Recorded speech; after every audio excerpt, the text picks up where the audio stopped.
Hello welcome to Shivaganga food and Ayurveda A to Z channel అండి. ఈరోజు మీకు కాకరకాయ పులుసుని ఎలా తయారు చేసుకోవాలన్నది చూపిస్తున్నాను. దానికి కావాల్సిన వస్తువులండి: కాకరకాయ ముక్కలు, ఉల్లిగడ్డలు సన్నగా తరిగి పెట్టుకోవాలి, పచ్చిమిర్చి కూడా తరిగి పెట్టుకోవాలండి, కరివేపాకు, తగినంత చింతపండు నానబెట్టుకోవాలి. నానబెట్టుకున్నాక మళ్ళీ ఎండు కొబ్బరి పొడి, గరం మసాలా, ఇవన్నీ దానికి కావాల్సిన వస్తువులండి. ఇప్పుడు నేను నూనె పోస్తున్నానండి. ఫ్యాన్లో ఇంత నూనె పోసుకోవాలి. ఎంత నూనె పోయాలో దానికి తగినంత నూనె పోసుకోవాలి మనం.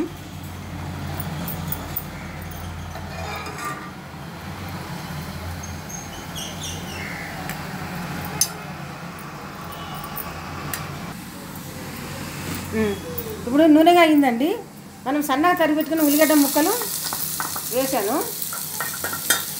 అలానే పచ్చిమిర్చి ముక్కలు, కరివేపాకు వేసి మనం కొద్దిగా రెడ్గా కొంచెం వేయించుకోవాలి. బాగా రెడ్గా వేయించుకోవద్దండి, ఇది కాకరకాయ పులుసు కదా, జస్ట్ ఇలా వేయించేసుకోవాలి.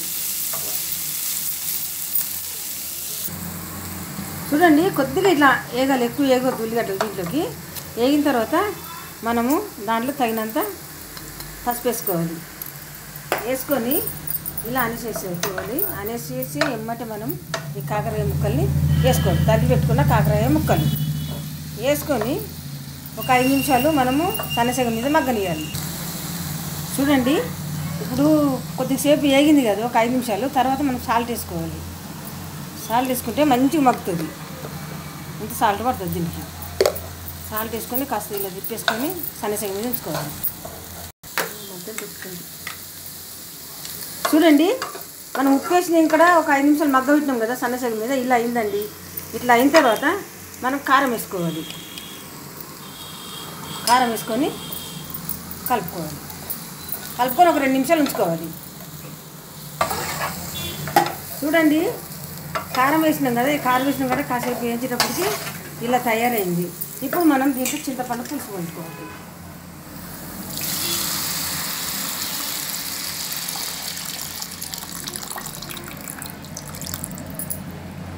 పెట్టుకోవాలండి కొంచెం. చూడండి, ఇప్పుడు మనకి కాకరకాయ పులుసు రెడీ అవుతుందండి. ముక్క మంచిగా ఉడికింది. ఇట్లా అంటే ఇట్లా 2 ముక్కలు కావాలి. ఈ టైంలో మనము కొబ్బరి వేసుకోవాలి. ఎండు కొబ్బరి పొడి చేసుకున్నది ఎండు కొబ్బరి వేసుకోవాలి. పడుతుందండి ఇంత కొబ్బరి. ఎండు కొబ్బరి వేసుకొని గరం మసాలా పొడి సరిపోతుంది. చెప్పు క్వాంటిటీ. ఇలా కలిపేసుకోవాలండి. కొబ్బరి కొద్దిగా 1 టీ స్పూన్ వేసుకోండి, ఒక 1/2 టీ స్పూన్ గరం మసాలా. ఇలా కొబ్బరి గరం మసాలా వేసుకున్నా కూడా ఒక 5 మినిట్స్ ఉండాలండి.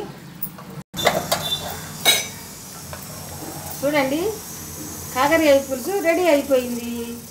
ఇప్పుడు దీన్ని మనం వేడి అన్నంలో తింటే చాలా బాగుంటుందండి. చేసి చూడండి పిల్లలు, పిల్లలు పెద్దలు అందరూ కూడా మీరు చేసుకొని తిని చూసి నాకు సబ్స్క్రైబ్ చేయటం మాత్రం మర్చిపోకండి.